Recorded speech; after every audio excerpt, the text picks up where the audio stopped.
Belajar fikih sholat, dari mana sih kita memulainya? Dari sini.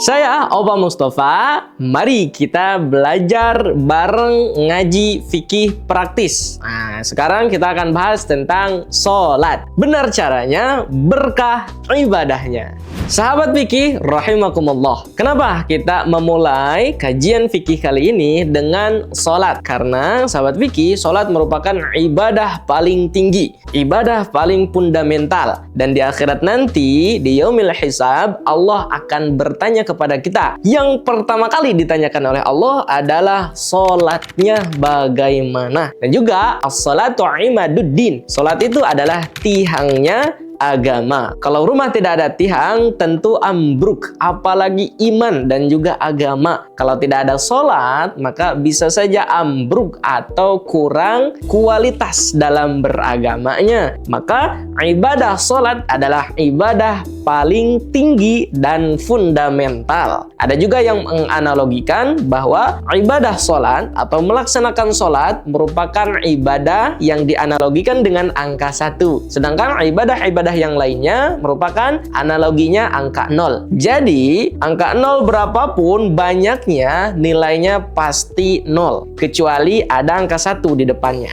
Begitu juga sholat. Sholat menentukan kualitas nilai ibadah-ibadah yang lainnya. Jika ibadah yang lainnya ingin bernilai, maka laksanakan sholat dengan sempurna mungkin, yakni dengan ilmunya. Juga dalam hadis qudsi mengatakan, yang artinya Allah Subhanahu wa Ta'ala berkata, bagi hamba-hambaku yang melaksanakan sholat di awal waktu ada janjiku, kata Allah. Janjinya apa? Dia akan dimasukkan ke dalam surganya Allah tanpa hisab. Hadis ini diriwayatkan oleh Aisyah radhiyallahu anha. Nah, banyak sekali kita membahas tentang sholat, menyebutkan tentang sholat. Lantas, apa sih definisi menurut bahasa maupun istilah tentang sholat ini? Mari kita bahas. Sholat itu menurut bahasa adalah berdoa. Jadi kalau sahabat berdoa, itu secara bahasa sedang sholat. Tapi secara bahasa. Sedangkan sholat menurut istilah syara yang dikemukakan oleh kitab Fathul Mu'in, yaitu aqwalun wa af'alun makhsusatun muftatahatun bitakbir wa muhtatamatun bitaslim. Nah, menurutnya, sholat menurut istilah atau menurut syariat adalah beberapa ucapan, juga beberapa aktivitas yang dilakukan tertentu, yang mana diawali dengan takbir Allahu Akbar wa muhtatamatun, dan diakhiri dengan salam Assalamualaikum warahmatullahi. Nah, itu dia istilah daripada sholat. Imam Rafi'i dalam kitabnya menjelaskan atau menambahkan bisyaraito makhsusatin, dengan syarat-syarat khusus tentang ketentuan-ketentuan sholat. Jadi kalau kita melihat pada istilah tadi, dalam sholat berarti beberapa ucapan kemudian aktivitas tertentu. Nah, tertentu di sini adalah ada syarat, wajib, rukun, dan lain-lainnya. Jadi bukan hanya tentang ucapan-ucapan atau aktivitas-aktivitas semata ya. Jadi harus ada ilmunya dan juga tata caranya.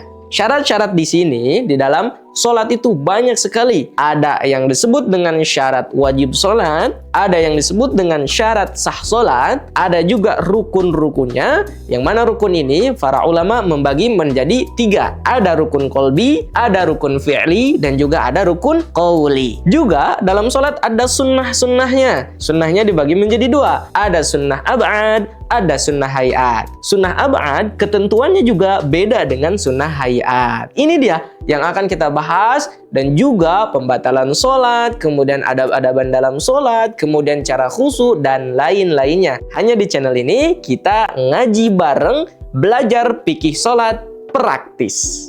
Nah, selanjutnya, sahabat, sholat diperdukan oleh Allah melalui Nabi Muhammad SAW itu 5 kali dalam sehari semalam sebanyak 17 rakaat. dan juga bisa jadi 15 rakaat ketika di hari Jumat bagi laki-laki. Karena Jumatan atau sholat Jumat itu hanya 2 rakaat. Berarti di hari Jumat, rakaat sholat itu menjadi 15. Beda dengan perempuan. Kalau perempuan tetap 17 rakaat. Dan kewajiban sholat ini sudah mudah sekali diketahui. Makanya jangan ada lagi yang bilang bahwa saya tidak tahu kewajiban sholat. Itu mustahil ada di zaman sekarang. Karena disebut dengan ma'luman fid dini bid-darudah. Semuanya pasti atau 99% sudah tahu bahwa sholat 5 waktu itu wajib hukumnya. Oleh karena itu, siapa orang yang mengingkari hukum wajib sholat 5 waktu dengan sadar ucapannya, maka dia bisa dicap orang yang murtad atau keluar daripada Islam. Maka hati-hati ya, jangan sampai mengingkari atau meledek kewajiban atau hukum sholat wajib tersebut. Tidak boleh. Sholat mulai diwajibkan pada malam Isra setelah 10 tahun lebih 3 bulan kenabian, tepatnya pada malam 27 bulan Rajab. Dan pada saat itu sholat subuh belum diwajibkan. Kenapa? Karena tata caranya belum dijelaskan oleh malaikat Jibril. Jadi sholat yang pertama kali, sholat 5 waktu ya, yang pertama kali dilakukan oleh Nabi adalah sholat zuhur. Karena sholat subuhnya belum diwajibkan, karena belum tahu tata cara atau ilmunya. Sholat wajib selama 5 waktu sehari semalam ini hanya ada di Nabi kita Muhammad SAW dan kita sebagai umatnya. Lah, kalau nabi-nabi sebelumnya tidak ada kah sholat 5 waktu? Tidak ada. Yang ada hanya 1 waktu saja. Nabi Adam melaksanakan sholat hanya sholat subuh saja. Kemudian Nabi Daud melaksanakan sholat hanya sholat duhur saja. Nabi Sulaiman hanya sholat asar saja. Nabi Yakub hanya sholat maghrib saja. Nabi Yunus melaksanakan sholatnya hanya sholat isya saja. Jadi sholat wajib 5 waktu ini hanya disyariatkan kepada Nabi kita Muhammad SAW dan kita sebagai umatnya.